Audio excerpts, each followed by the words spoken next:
eastward in tough sierras. In a few years, nearly all of the independent miners were displaced as mines were purchased and run by mining companies, who then hired low-paid salaried miners. As gold became harder to find and more difficult to extract, individual prospectors gave way to paid work gangs, specialized skills, and mining machinery.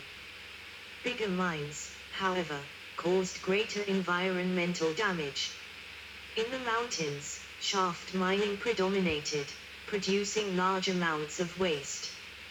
Beginning in 1852, at the end of the 49 gold rush through 1883, hydraulic mining was used. Despite huge profits being made, it fell into the hands of a few capitalists, displaced numerous miners, vast amounts of waste entered river systems, and did heavy ecological damage to the environment. Hydraulic mining ended when the public outcry over the destruction of farmlands led to the outlawing of this practice. 109. The mountainous areas of the Triangle from New Mexico to California to South Dakota contained hundreds of hard rock mining sites, where prospectors discovered gold, silver, copper and other minerals, as well as some soft rock coal. Temporary mining camps sprang up overnight. Most became ghost towns when theres were depleted. Prospectors spread out and hunted for gold and silver along the Rockies and in the Southwest. Soon gold was discovered in Colorado, Utah, Arizona, New Mexico, Idaho, Montana, and South Dakota. By 1864. 110. The discovery of the Comstock lode, containing vast amounts of silver, resulted in the Nevada boomtowns of Virginia City, Carson City, and Silver City. The wealth from silver, more than from gold, fueled the maturation of San Francisco in the 1860s and helped the rise of some of its wealthiest families, such as Taft George Hearst. 111. The Oregon Trail. 400,000 men, women, and children traveled 2,000 miles, 3,200 kilometers, in wagon trains during a 6-month journey on the Oregon Trail to get to the rich new lands of the West Coast. There were 3 options. Some sailed around the southern tip of South America during a 6-month voyage, some took the treacherous journey across the Panama Isthmus, but 400,000 others walked there on an overland route of more than 2,000 miles, 3,200 kilometers. Their wagon trains usually left from Missouri.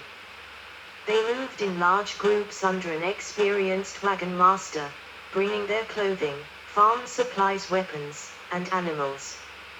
These wagon trains followed major rivers, crossed prairies and mountains, and typically ended in Oregon and California.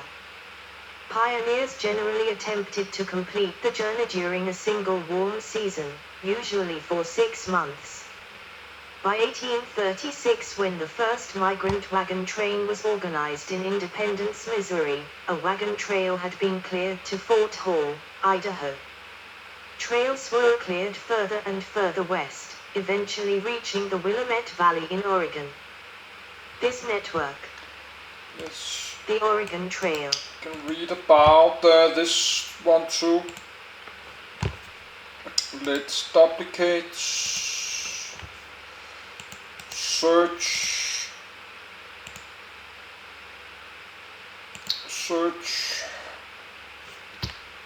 so that's Santa Fe Trail, Oregon, California Trail,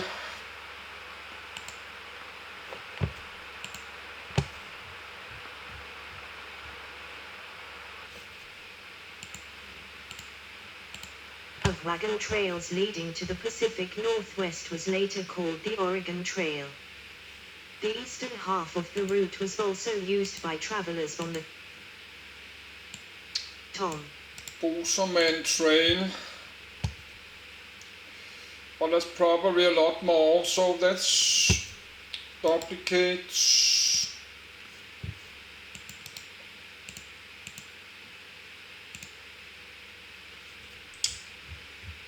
Mormon Trail, yes.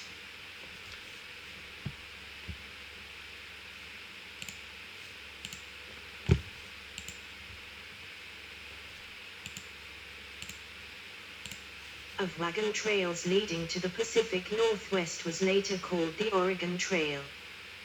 The eastern half of the route was also used by travelers on the California Trail, from 1843, Mormon Trail, from 1847, and was Man Trail. Got one more Mormon. Tom. Yes, that's the Mormon church from Utah, Salt Lake City. Something Jesus Christ of the Latter-day Christian something.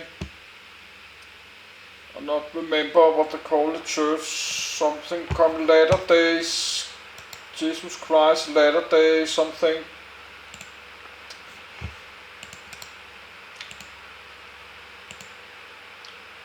Mormon Trails. Yes, that's probably to Utah, Salt Lake City. So that's many trails.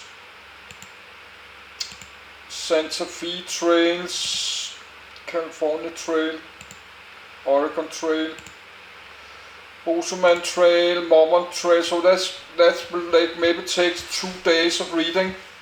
Just that's 2 days of reading, but I got time to do it. Bozeman Trails, Wagon Train,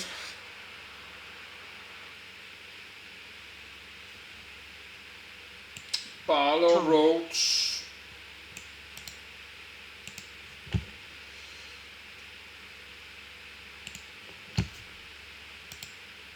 Duplicates,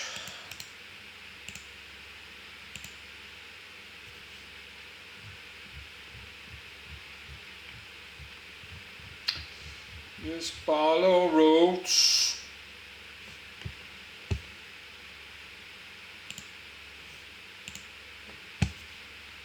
yes.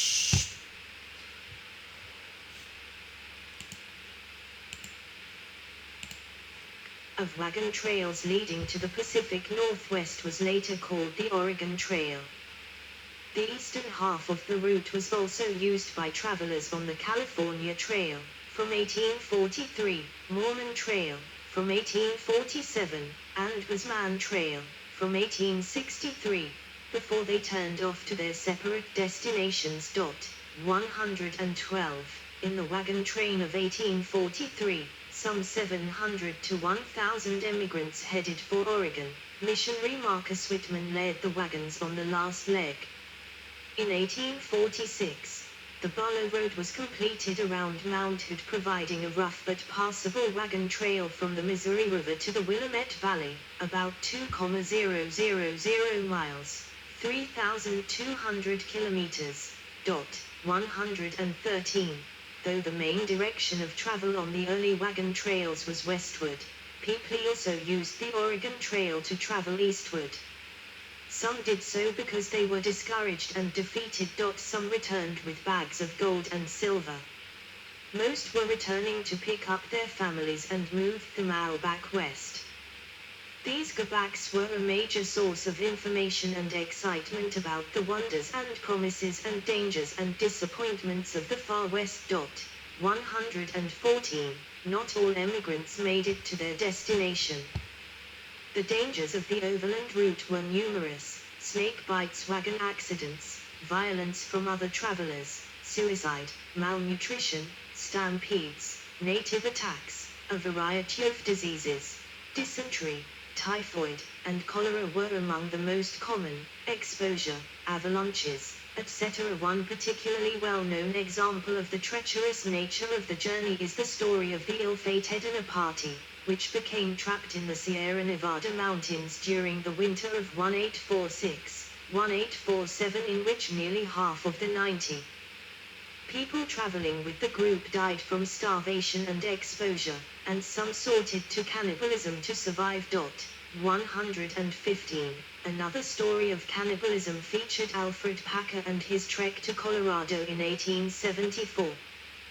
There were also frequent attacks from bandits and highwaymen, such as the infamous Hart brothers who patrolled the frontier routes and targeted migrant groups. 116, 117, Mormons and Utah.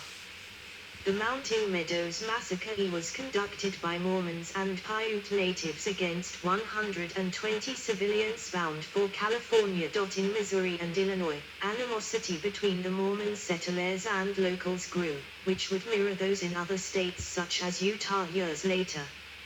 Violence finally erupted on the 24th of October, 1838 when militias from both sides clashed and a mass killing of Mormons in Livingston County occurred 6 days later.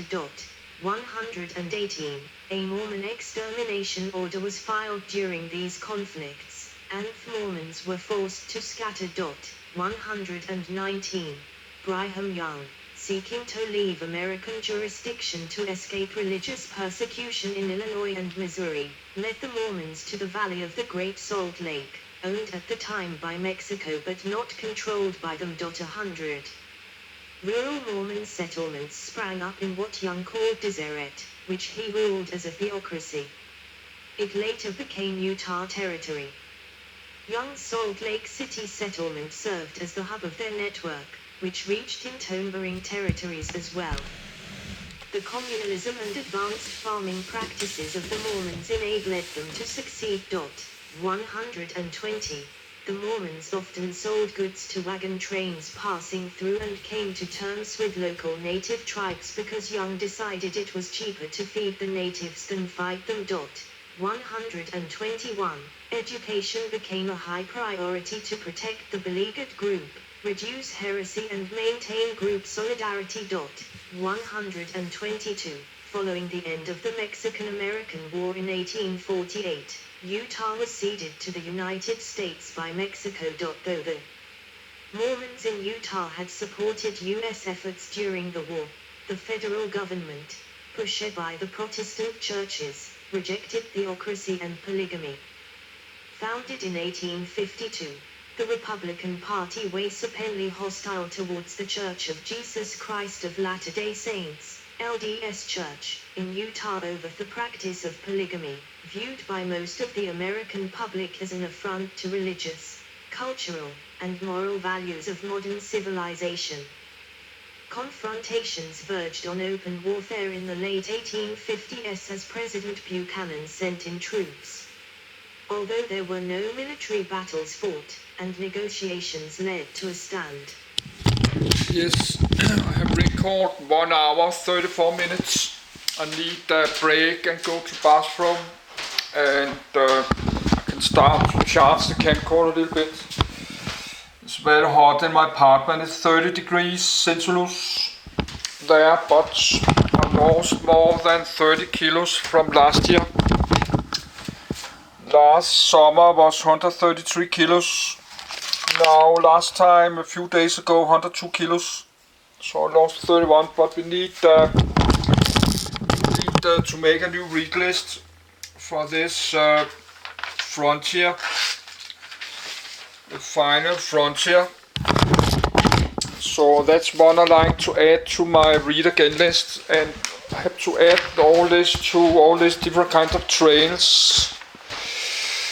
And I like to download this Mormons. So let's make a new read list. But that was so that's 24, the 25. So I will end up to have 50 read lists.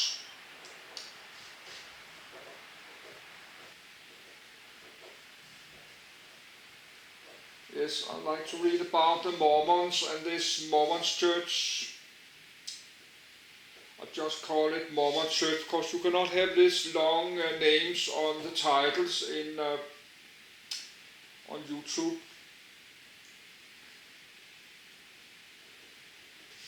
Yes, let's start to write this down. American.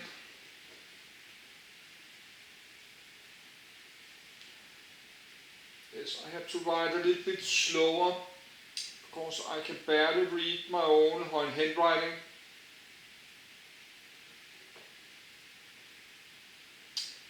Yes, American Frontier. Make a link list there.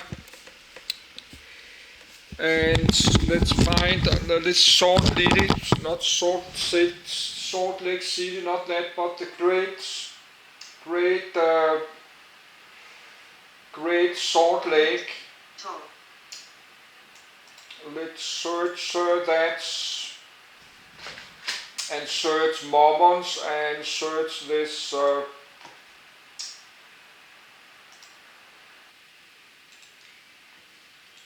but let's try to find the Great Salt Lakes.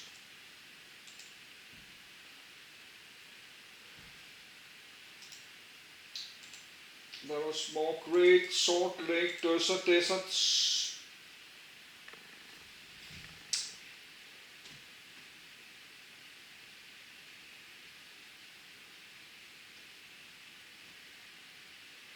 Yes, we could do that. That's the Great Salt Lake deserts.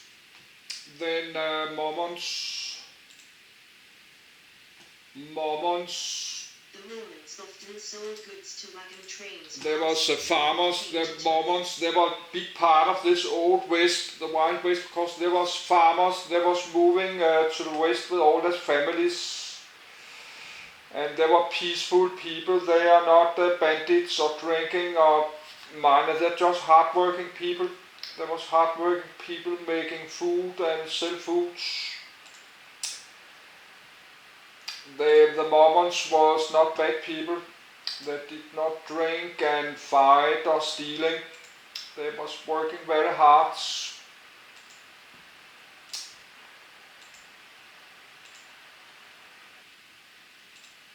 Barlow, Great Law, duplicates, Mormons,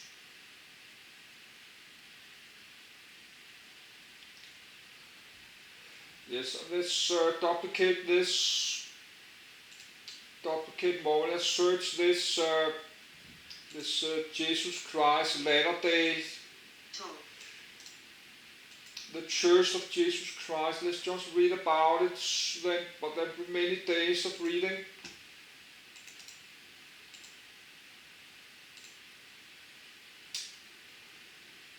Yes, there's sometime call and knocking my door, because many years ago when I was moving in here, my first year, I was living here 9 years, the first year I was living here, 9 years ago, I was very lonely, and then I did come some people from this Jesus Christ, this Mormon church was coming knocking on my door, then I did invite into here and talk, and then they get back later and we eat some pizza, and I think they have write down my address, because that's only a few weeks ago that somebody have knocking. They have keep coming every year, these missionaries from this Mormons. So that's only few weeks ago. Somebody from the Mormon church was coming knocking my door, because probably have saved my address. The last that remember I have been here 9 years ago. So they have write down, they have a Mormon church in Copenhagen, I think.